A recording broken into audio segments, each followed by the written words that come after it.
Nous allons passer donc tout de suite à un nouveau sujet. Donc nous allons appeler le président du tribunal de commerce pour voir comment ça se passe de son côté.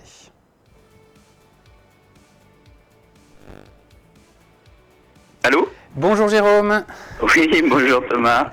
Bienvenue sur le plateau de la Web TV Bourgogne-Franche-Comté. Merci de m'avoir invité pour m'exprimer. Merci. Oh bah de rien, parce que tu vas sûrement être la prochaine étape pour pas mal d'entreprises. Ouais, bah oui, exactement. Alors, un tribunal de commerce, déjà, ça sert à quoi? Quelle est l'utilité? Alors, un tribunal de commerce est une juridiction qui est faite par des commerçants pour les commerçants. Donc, c'est une juridiction qui s'adresse aux sociétés commerciales et aux commerçants uniquement. Donc, elle a plusieurs missions, cette juridiction. Elle a une mission d'abord, on va passer vite sur les fonctions du greffe, du registre du commerce et des sociétés, enregistrement des sociétés, etc. Et elle a une partie tribunal, donc avec plusieurs chambres, les référés qui est une juridiction de l'urgence et de l'évidence, la juridiction, la chambre des contentieux, qui représente les contentieux classiques, et puis la chambre des procédures collectives, qui concerne les entreprises en difficulté, et puis avec une mission du président également qui une possibilité, le pouvoir de nommer des mandataires ad hoc et des conciliateurs pour ces procédures amiables et confidentielles. Alors attends, tu m'as perdu. On va reprendre ça depuis le début. Alors, donc on a le tribunal de commerce, donc que vous appelez habituellement entre vous le TC, c'est ça? Oui, le TC, oui, exactement. D'accord. Il y a aussi un autre organisme que nous, on connaît bien, chef d'entreprise, surtout au début, quand on ouvre une entreprise, c'est les greffes. Alors déjà, les deux, comment ça fonctionne? Alors greffe, c'est 2F, oui. Alors, le tribunal de commerce, c'est une juridiction avec un greffe. Ça, c'est un ensemble. Alors, l'un ne peut pas fonctionner sans l'autre. Une juridiction, c'est quoi? Une juridiction, ce sont des juges. Alors, on est 28 juges au tribunal de commerce de Dijon, élus par ses pairs et qui donc doivent donner la justice avec l'appui d'un greffe, c'est-à-dire un personnel qualifié qui est là pour encadrer le juge, pour lui donner les moyens juridiques et pour aussi enregistrer toutes les procédures et les jugements qui sont rendus. Voilà. Donc, en gros, le tribunal de commerce, c'est, alors on va dire des amateurs, non, mais c'est des bénévoles. Alors, on est tous bénévoles, ouais. On a tendance à dire qu'on est mécène, parce que des fois, ça nous coûte un peu d'argent. Non, on est bénévole, effectivement, totalement bénévole, 100% bénévole. Exact. Et du coup, le greffe, c'est la partie, entre guillemets, administrative. Voilà, alors le greffe, c'est une structure de mission de service public, mais qui est à caractère privé, contrairement aux greffes des TGI, des cours d'appel qui sont des fonctionnaires. Alors les greffes, c'est pas un organisme public. Non, ce ne sont pas des fonctionnaires. C'est-à-dire que ils sont indépendants, ils ont une structure commerciale, mais ils ont une mission de service public. Donc ils sont très encadrés. Mais ce qui fait la différence avec un greffe du TGI ou du cour d'appel, c'est que ce ne sont pas des fonctionnaires. Voilà. D'accord. Donc ça veut dire que par exemple, demain, moi, je peux ouvrir une entreprise qui va avoir la même fonction que les greffes.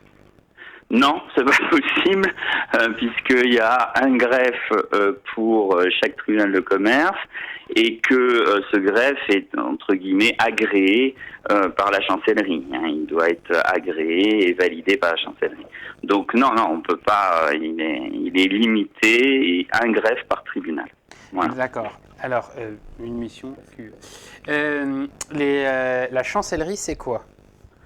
La chancellerie, c'est tout simplement le ministère de la Justice. Ce qu'on appelle la chancellerie, c'est tout ce qui est... c'est le ministère de la Justice, qui s'occupe effectivement de toutes les juridictions. Donc si je résume, tu as le tribunal de commerce où vous êtes des juges qui sont bénévoles, qui font appliquer la justice. Le greffe, qui est la partie qui va faire toutes les démarches administratives, les documents, etc., qui va, entre guillemets, rendre vos décisions effectives. Oui. Et la chancellerie, qui est la partie étatique, qui contrôle tout ça et qui vous donne les directives et comment organiser tout ça. Oui, alors ça passe par les cours d'appel. La chancellerie est pas directement en relation avec nous, mais elle passe par les cours d'appel, par les présidents de cours d'appel, qui effectivement avec qui on est en contact permanent. Voilà. Alors, donc les cours d'appel. C'est toute une structuration, mais c'est relativement simple. Les cours d'appel sont des juridictions, comme leur nom le dit, d'appel. C'est-à-dire que quand vous avez un jugement qui est rendu par une première juridiction, en tout cas pour nous par le tribunal de commerce, vous avez possibilité de faire appel auprès d'une cour d'appel, et après vous avez encore possibilité éventuellement d'aller en cassation. Voilà. Donc, en fait, c'est toute une structure qui est bien huilée, qui donne droit à des recours. Et la Cour d'appel a une mission administrative également de surveillance du bon fonctionnement des juridictions, de l'ensemble des juridictions commerciales et civiles et pénales. Voilà. Mais alors, du coup, je comprends pas bien la différence entre les greffes et puis la Cour d'appel. Les cours d'appel, c'est quoi? C'est des... Ah non, alors, la Cour d'appel, c'est une juridiction. C'est une juridiction au même titre qu'un tribunal de commerce. Sauf qu'elle a en plus des attributions administratives qui font qu'elle est dans la surveillance des juridictions. Mais en fait, la Cour d'appel, c'est une juridiction. La Cour d'appel a un greffe propre à la Cour d'appel, ce qu'on appelle le greffe de la Cour d'appel. Le TGI a un greffe, c'est le greffe du TGI. En fait, ce sont des personnes qui sont là pour assurer l'administratif, comme vous l'avez dit tout à l'heure, très bien. Alors du coup, le TGI... Alors le TGI, ça c'est un tribunal donc de grande instance, parce qu'on appelle maintenant le tribunal judiciaire. C'est en fait un tribunal qui s'adresse à tout ce qui ne concerne pas le tribunal de commerce et les prud'hommes, c'est-à-dire que tout c'est civil. Vous avez des sociétés civiles, vous avez des sociétés aussi agricoles, toutes les structures agricoles dépendent du TGI, et tout ce qui est correctionnel aussi, toutes les fautes en correctionnel, c'est eux qui sont à la capacité de juger tout ça. Voilà, donc en fait la juridiction est très bien organisée, les prud'hommes pour tout ce qui est le droit du travail, avec les salariés en conflit avec ou inversement, donc avec les chefs d'entreprise. Vous avez le tribunal de commerce qui concerne toutes les contentieux et procédures collectives de sociétés commerciales et d'entreprises commerciales. Le TGI qui a la même forme, qui s'occupe des contentieux, des procédures collectives des sociétés non commerciales, enfin schématise un peu, on va pas rentrer dans le détail, et qui s'occupe aussi du correctionnel, si vous avez fait une faute, etc., volé, qui donne des jugements correctionnels. Voilà. Et toutes ces juridictions ont un degré d'appel, et là vous allez en cour d'appel faire appel d'une décision qui ne vous satisfait pas, et à ce moment-là vous avez des chambres à la cour d'appel qui sont les chambres sociales, commerciales, civiles, etc. Et de la même manière en cassation c'est pareil, en cassation vous avez des chambres commerciales, civiles, etc. Donc du coup la chancellerie c'est le chef d'orchestre de tout ça? Alors la chancellerie, non, la chancellerie, alors la justice est indépendante, je le répète. Donc on n'est pas, elle a aucune mainmise sur les juridictions, mais elle doit surveiller à ce que le service public est effectif, fonctionne bien, etc. Par la nomination, effectivement, et l'agrément de mandataires judiciaires, de greffiers, etc. Elle a un pouvoir d'organisation, mais en aucun cas elle va agir sur les décisions des tribunaux. Bien sûr, les tribunaux sont totalement indépendants. D'accord, ok, d'accord.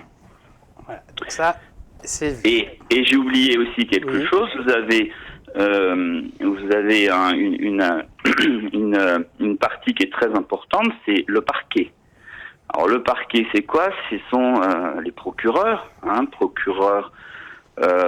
procureur adjoint, vice-procureur, qui sont là qui ont un pouvoir à surveiller à ce que la loi soit bien appliquée. Ils sont là la voix de l'ordre public et donc ils peuvent intervenir et assistent à nos audiences pour éventuellement intervenir s'ils voient des cas de désordre à l'ordre public, voilà. Donc ça c'est important aussi. Le parquet est indépendant, mais le parquet, je dirais, est là pour aussi surveiller que tout se passe bien. Voilà. D'accord. Ok, d'accord. Alors, donc du coup, pour en revenir au tribunal de commerce, donc votre rôle, c'est donc d'aider les entreprises. Alors oui, c'est une bonne question parce que souvent on voit, je le dis et je le répète, on voit le tribunal comme c'est un peu normal, hein, on voit le tribunal comme une sanction, comme personnellement, ça fait pas plaisir de parler et encore moins d'aller au tribunal. Non, alors c'est vrai, mais pourquoi ça fait pas plaisir? Parce que même si on ne sanctionne pas dans la majorité des cas et on essaye d'aider des entreprises, quand on va au tribunal, c'est que quelque part ça va pas super bien. Donc quelque part on fait un peu l'amalgame entre oui, je suis obligé d'aller au tribunal effectivement pour me faire aider, mais c'est que ça va pas très bien. Donc c'est vrai qu'on va voir le médecin, il va essayer de vous soigner, mais on n'aime pas aller voir le médecin parce que quelque part psychologiquement on est et puis physiquement on se sent malade. Alors, donc voilà, c'est aussi pour ça. Je connais des hypochondriaques qui vont régulièrement chez le médecin et que ça rassure, mais j'en connais pas avec le tribunal de commerce. Non, ceci dit, on aimerait bien parce qu'on ferait un peu de prévention, un peu plus de prévention. Bon, il faut pas non plus psychoter, mais on voudrait que les chefs d'entreprise s'adressent au tribunal dans le bon timing. C'est-à-dire que le problème, pourquoi le tribunal a pas forcément bonne cote, c'est que les chefs d'entreprise viennent trop tard. Et donc quand ils viennent trop tard, c'est déjà trop tard, quoi. Donc Logique, s'ils viennent trop tard, c'est que c'est trop tard. Et oui, non mais il y en a certains, je dis ça parce qu'il y en a certains qui me disent, notamment dans les entretiens de prévention, etc., qui me disent parce que souvent il n'y a plus rien à faire, donc on leur recommande d'aller en procédure collective, en redressement judiciaire, et donc ils disent oui, si j'étais pas venu vous voir, je serais pas en redressement judiciaire. Non, si vous étiez venu me voir plus tôt, peut-être qu'on aurait pu agir, et si vous n'étiez pas venu du tout me voir, on aurait assisté encore plus à une catastrophe, quoi.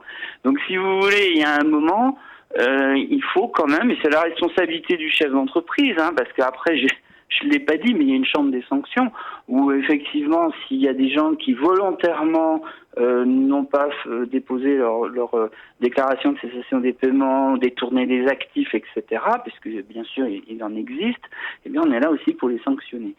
Donc en fait, tout est aussi une question de timing. Alors après, à la décharge des chefs d'entreprise, quand on voit déjà, tu viens de donner la structuration de la partie judiciaire, vous êtes je ne sais combien, alors que nous, on est tout seul à la tête de l'entreprise. Donc pour déjà connaître tout ça et même savoir sur quoi on s'engage, etc., on n'en sait rien du tout.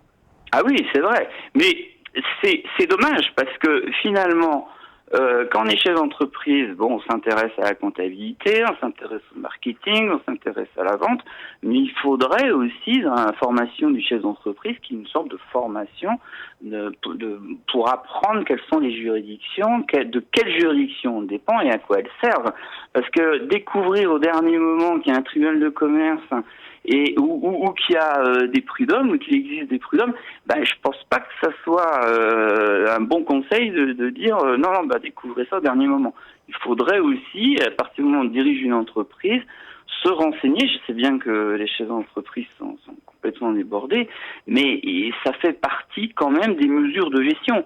Demander un mandat ad hoc, on en parlera peut-être les semaines suivantes de manière plus précise, mais demander un mandat ad hoc, c'est aussi une mesure de gestion appropriée. Donc on peut pas dire non plus oui, mais c'est compliqué, on sait pas. Non, on est chef d'entreprise, il faut qu'on se renseigne sur les mesures qui existent. Mais enfin, il y en existe tellement, c'est vrai que c'est pas toujours facile. Mais on est là pour aider, recevoir, expliquer. Mais en fait, quelqu'un qui vient trop tard, c'est notre frustration.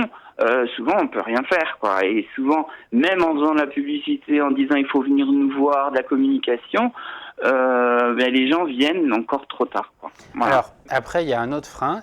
Donc, déjà, ton avis, il est partagé par plusieurs internautes, apparemment, Ouais. qui ont réagi. Et moi, en tant que chef d'entreprise, venir voir le tribunal, tout comme aller voir un inspecteur des impôts, tout comme aller voir un inspecteur de l'URSSAF, tu te dis, si je vais vers lui et puis que je lui explique ma situation qui n'est pas tip-top, et en plus, je sais qu'apparemment, ça va me coûter tant, etc. Si je vais le voir, il va me contraindre à le faire rapidement. Et en fait, je Non. vais perdre du temps et puis je vais être bloqué, quoi. Non, non, pas du tout. Sauf attendre un miracle, c'est d'ailleurs le réflexe de la majorité des chefs d'entreprise. On attend toujours un miracle dans sa société. On attend la commande miracle, on attend le déblocage d'un gros paiement. On attend toujours la mesure qui n'arrive pratiquement jamais. Elle peut arriver une fois sur 10, mais en fait, c'est pas ça. Quand on va voir, on sollicite un entretien auprès du président du tribunal de commerce. C'est un entretien qui est totalement, secret, à titre d'information, confidentiel, pardon, je cherchais le nom, qui est totalement confidentiel, et même au niveau du greffe, ils n'ont pas de communication, il y a simplement une prise de rendez-vous, on discute, on expose les moyens qu'il y a éventuellement, les leviers dont peuvent se servir les chefs d'entreprise, et sans aucune obligation. Simplement, on prévient, on rappelle les règles, par exemple de la cessation des paiements, ce qui n'est pas toujours connu, hein, quand est-ce qu'on est en cessation des paiements ou pas, et quel levier on peut utiliser avant de rentrer en procédure. Mais il n'y a aucune obligation, et ça j'insiste, moi j'ai constamment des entretiens avec des chefs d'entreprise qui viennent un peu me demander conseil, m'exposer leurs problématiques. On réfléchit et puis après je leur expose les solutions et ils repartent. S'ils veulent pas le faire, ils le font pas. Non, ça, il faut bien insister là-dessus.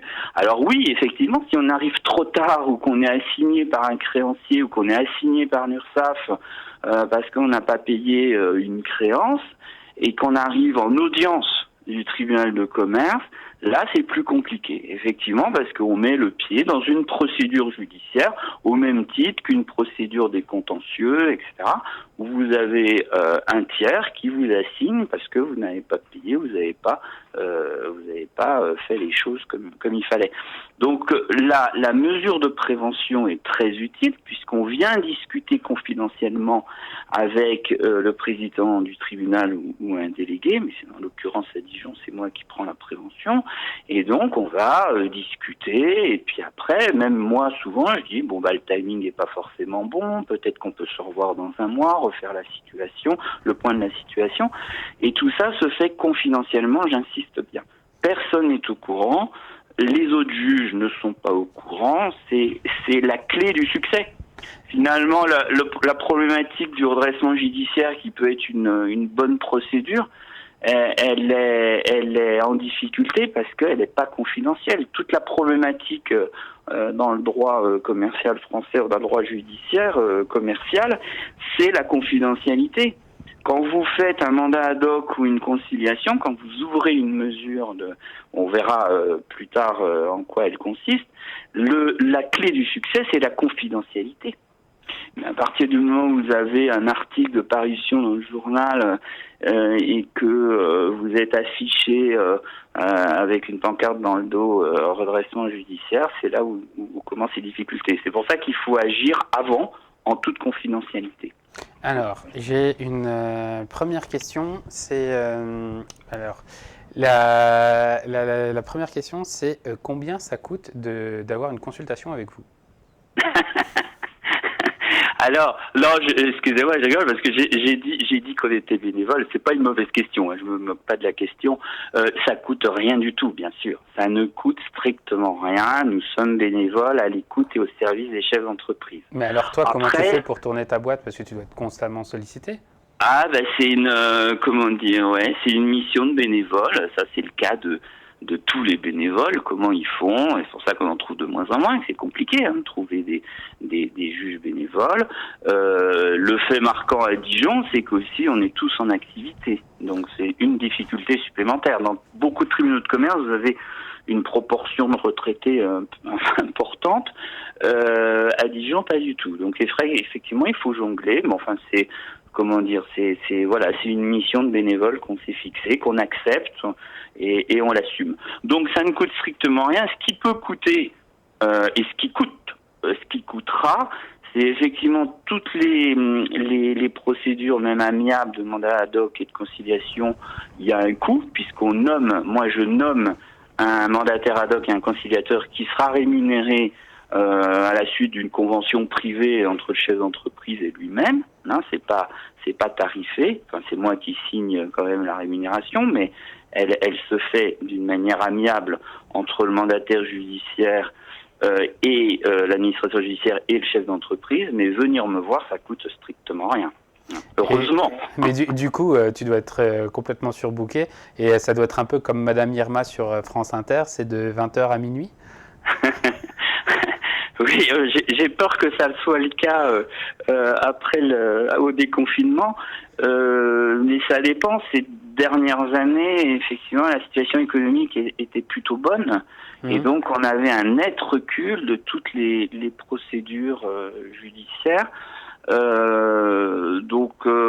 Mais bon, à chaque crise, effectivement, on est submergé, que ce soit au niveau de la prévention ou des audiences, de la tenue des audiences. On commence à 8h30, 9h, et souvent on finit à 8h le soir, une fois par semaine. Mais là, on va peut-être être obligé de rajouter des audiences si effectivement le besoin s'en fait sentir. Donc du coup, si on a envie de vous consulter pour avoir des conseils, on fait comment ? Alors, concrètement, ça c'est une bonne question. Il faut... alors, en période de confinement, c'est un peu plus compliqué, mais il faut envoyer un mail. C'est mieux. Le téléphone, c'est pas facile et l'organisation est plus compliquée. Il faut envoyer un mail au tribunal de commerce en sollicitant un rendez-vous auprès du président du tribunal de commerce. Alors, c'est quoi l'adresse mail ? Alors, l'adresse mail, je la redonnerai. Il faudra, au niveau de la prévention, que je vous donne ça, c'est la greffière. Il faudra adresser un mail au niveau à la greffière. Alors, je peux vous donner aussi d'autres solutions en attendant que je retrouve le mail, parce que je ne connais pas par cœur. Il y a aussi la possibilité d'aller sur le tribunal digital. C'est un site où on peut prendre rendez-vous avec le président du tribunal de commerce. C'est tribunaldigital.fr. Alors attends, on va aller sur le site internet, on va voir ça. Ouais. Comme alors, ça va te donner un peu de temps en même temps. Ouais, super. Non, mais je vais reprendre ça là. Oui, il y a tribunal digital. Donc après, il y a tout un process d'authentification, mais on peut prendre rendez-vous et ça arrive directement au greffe après. Hein. Donc ça, c'est une solution. Et puis il y a aussi la solution. Tribunaldigital.fr, c'est pas que pour les entreprises, il y a de tout, c'est ça ? Ouais, voilà, exactement. Et là, alors je connais pas par cœur, mais il doit y avoir un accès. Tribunal de commerce, demander rendez-vous au président du tribunal de commerce. Je l'ai vu l'autre jour. Enfin là, je suis pas devant mon poste, donc. Ouais, et ben on regardera. Voilà, donc il y a tout un process d'authentification, mais après ça nous arrive directement. Bon, alors c'est nouveau, hein, ça, on n'a pas beaucoup de gens qui nous voient, mais il y a aussi la possibilité de nous contacter via Infogreffe. Avec Mondelmen, c'est quoi ça ? Ouais, il faut passer par un site d'authentification pour être sûr que d'avoir une personne fiable au bout du compte. Et il y a une procédure qui est assez simple d'identification avec, je crois, son numéro SIRET, etc. Et après, vous êtes en lien avec le tribunal digital où vous pouvez naviguer librement. Donc il y a cette solution pour ceux qui sont doués en informatique. Il y a aussi la solution Infogreffe.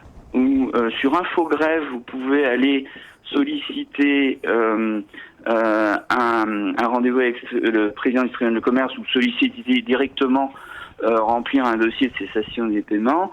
Donc il y a tout un service pour les entreprises. Et puis alors, je vais vous donner, pour ce qui est de la prévention, une adresse mail qui va arriver directement à ma greffière déléguée à la prévention. Donc c'est ce qu'il y a de plus simple. C'est j.matlos, MATLOSZ, @greffe-du-6tc. Greffe au pluriel ou au singulier? Ça c'est les anciennes adresses. Attends, excuse-moi, je vais aller, parce qu'en fait c'est toutes des adresses qui sont préenregistrées et j'aurais dû prévoir, puisque j'ai reçu un mail il n'y a pas longtemps d'elle.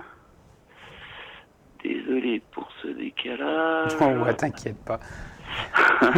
Non, mais c'est important, effectivement, j'aurais dû préparer, mais c'est important qu'on puisse être joint, parce que c'est pas toujours facile. Par téléphone, je le déconseille.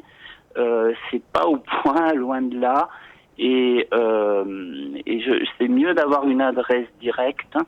Voilà. Alors, excusez-moi. Donc, jmatlos, greffe-du-6, alors greffe au singulier, -du-6, tc-du-6, dijon.fr. Donc, la structure est toujours la même.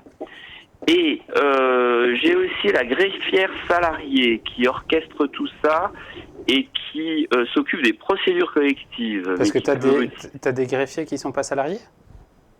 Non, parce que, alors, il y a des commis greffières qui ont prêté serment, mais qui n'ont pas le statut de greffière, qui ne sont pas diplômés. Et il y a un statut qui existe depuis quelques années, qui est le statut des greffières salariées, qui est quelque part la numéro 2 du greffe, et qui est salarié, mais qui est titulaire du diplôme de greffier. D'accord. Voilà. Hein, c'est la différence avec Julie Matos, qui est commis greffière, mais qui est en charge de la prévention et des référés. Et donc, ma greffière salariée, Sandra Mourgue, donc c'est S.MOURGUES,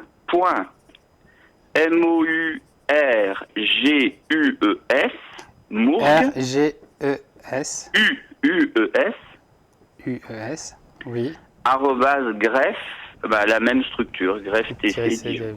Okay. Voilà. D'accord. Bon, on remettra ça au clair parce que moi j'écris comme une tanche. Non, mais c'est important. Donc, ne pas hésiter à demander un rendez-vous, d'exposer brièvement la nature de la demande. Après, ça m'est transmis directement.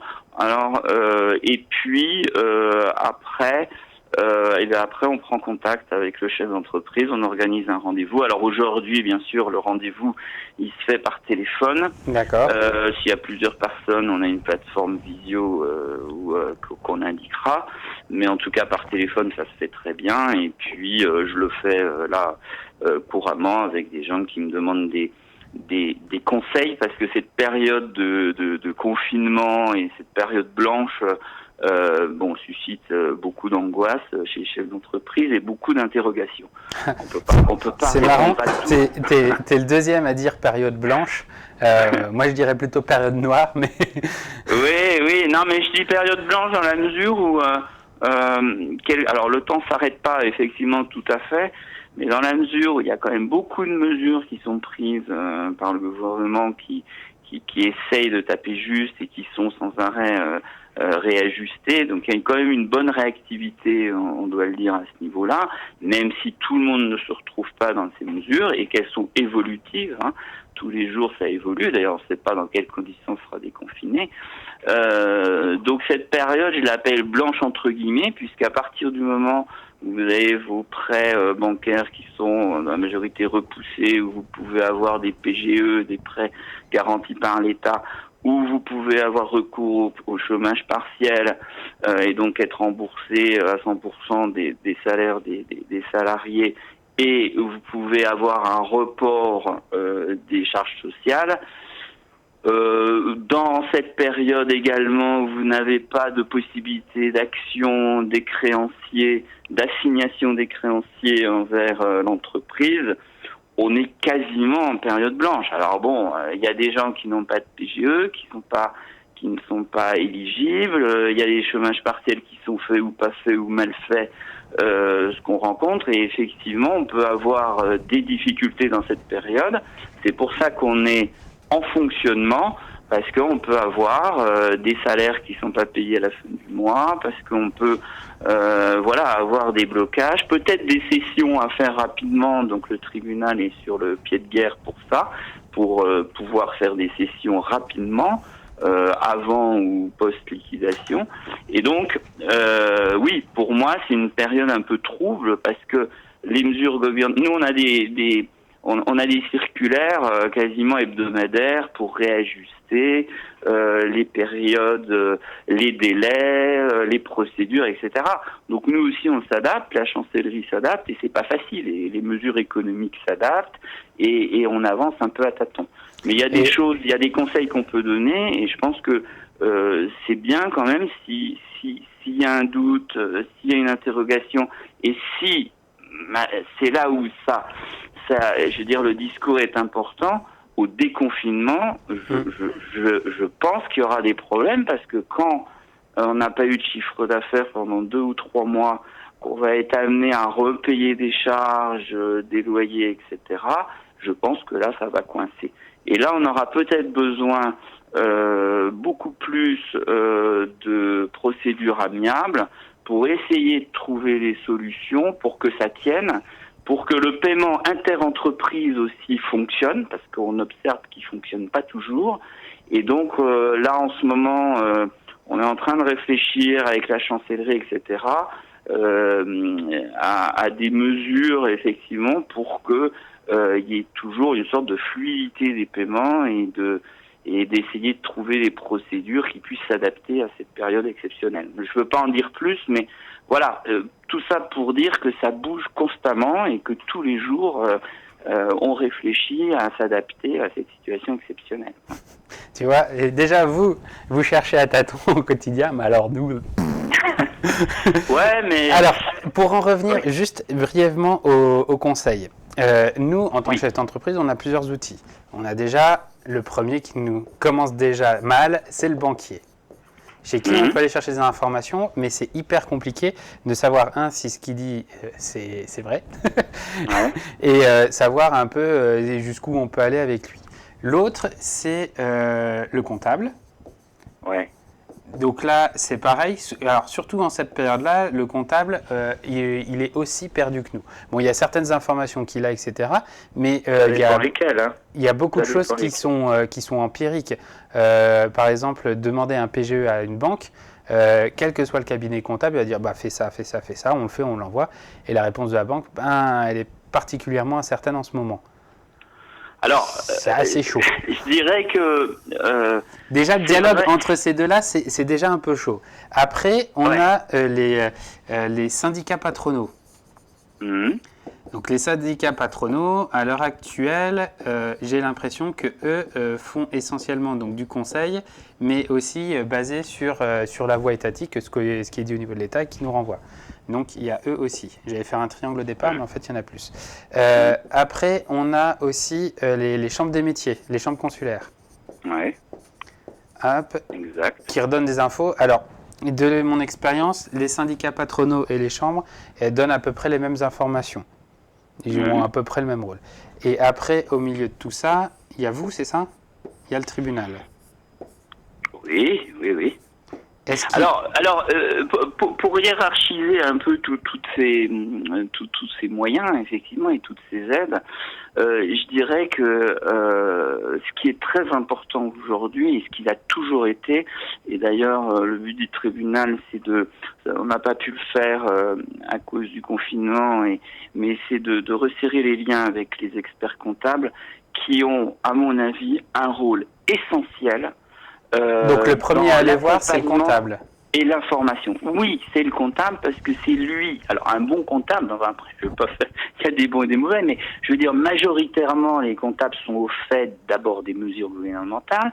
Bon, moi, vous avez des comptables qui aussi font le service de vous d'inscrire vos salariés au chômage partiel. Il y en a d'autres qui disent, débrouillez-vous, mais, enfin, je veux dire, ça, c'est pas, voilà. Mais un bon comptable, un bon expert comptable, il va faire le job, il va vous conseiller, et je dirais qu'un bon expert comptable, alors c'est des fois pas toujours le cas, mais il connaît les procédures collectives. Allez voir un expert comptable qui puisse vous conseiller, qui puisse anticiper. Parce que souvent, ce qu'on observe, c'est qu'ils s'arrêtent vraiment aux difficultés, et puis après, ils disent, après, je sais pas, il y a le tribunal, mais oh là là, faites attention, etc. Non, il faut qu'on développe nos relations, c'était un de mes buts avant la crise sanitaire, avec les experts comptables, parce que je pense qu'ils sont en première ligne. Il faut s'appuyer sur son expert comptable. Donc après le comptable, la deuxième ligne, c'est vous alors? Alors, c'est l'expert comptable et toutes les mesures. Aujourd'hui, il y a une multitude quand même de mesures. Alors ça marche pas, il y en a qui peuvent pas avoir les PGE, etc.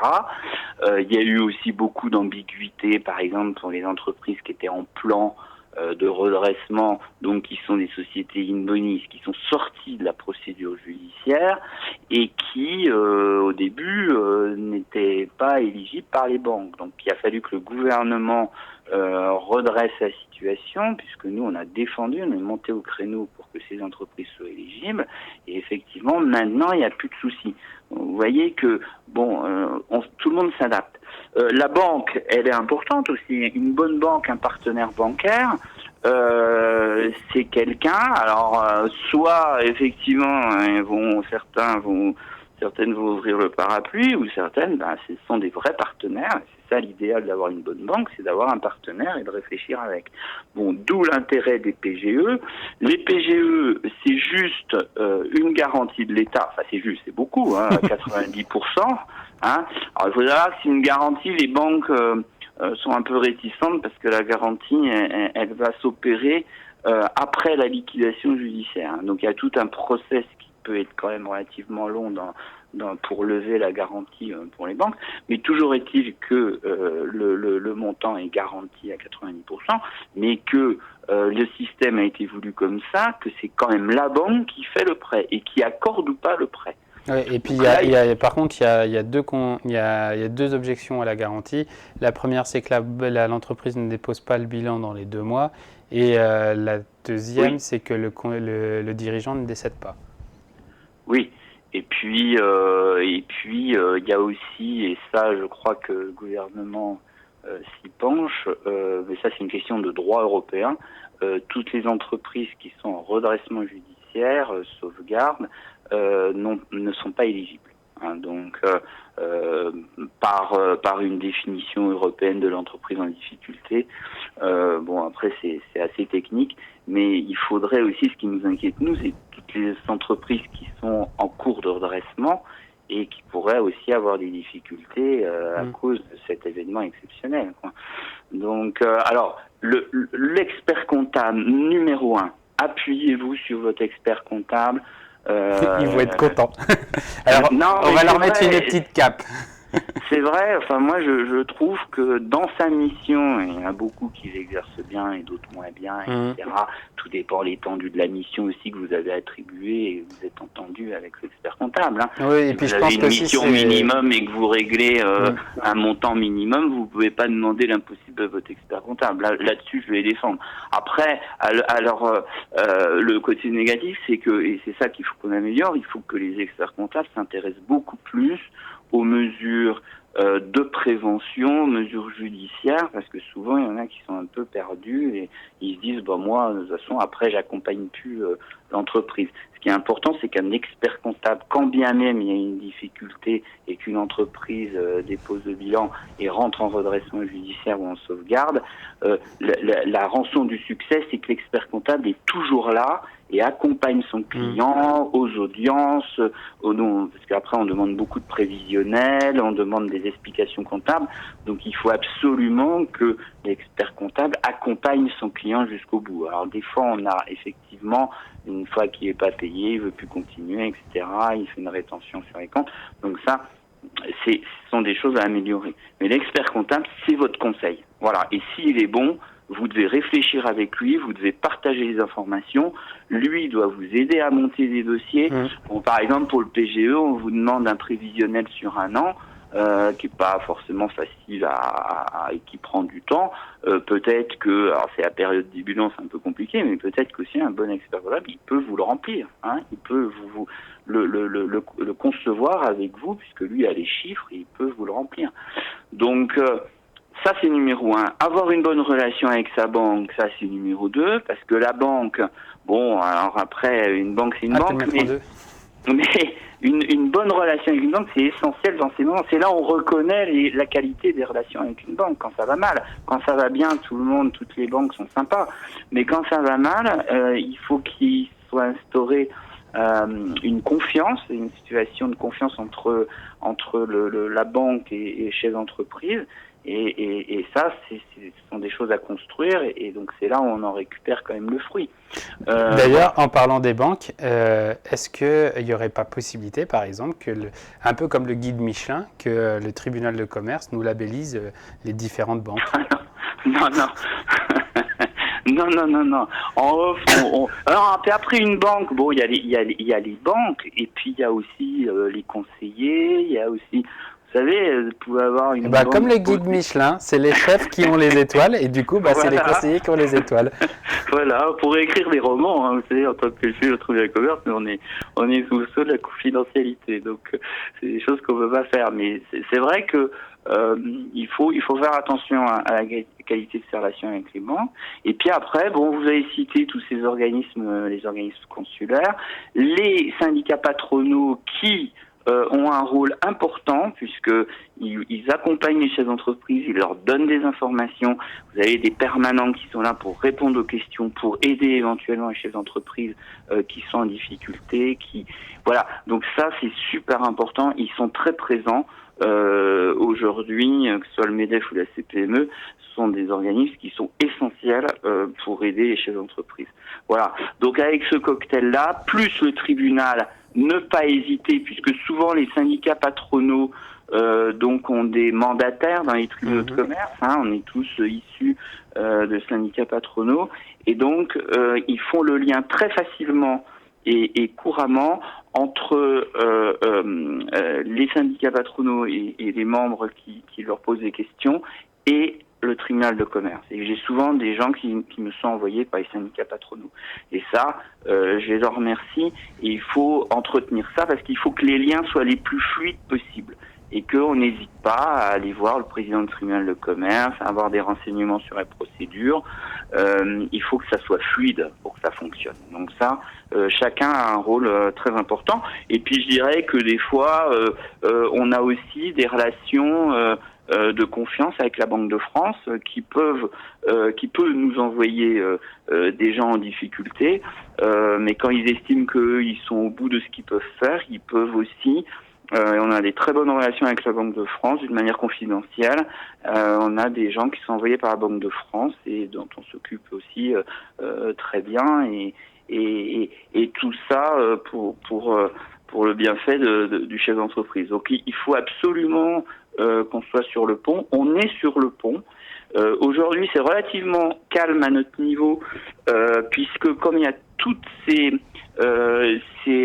services qui sont en branle pour mettre en œuvre toutes les mesures gouvernementales, que quelque part je parlais de période blanche, donc c'est une période où on va pas avoir le tribunal, parce qu'on pourrait pas faire mieux aujourd'hui au niveau des mandats ad hoc et des conciliations que les mesures qui sont mises en place et l'application des mesures, puisque le mandat ad hoc et la conciliation, c'est nommer un mandataire, un conciliateur qui va faire l'intermédiaire avec les organismes sociaux, les banques et les créanciers. Alors il peut y avoir des cas particuliers où aujourd'hui c'est utile, mais ça sera très utile au déconfinement. N'hésitez pas à aller voir le tribunal de commerce, parce que les problèmes vont se poser principalement là, c'est au déconfinement, à la reprise de l'activité. Eh ben, merci beaucoup en tout cas, et puis du coup à la semaine prochaine pour un point. À la semaine prochaine, avec plaisir. Merci Thomas. À bientôt, au revoir. Au revoir.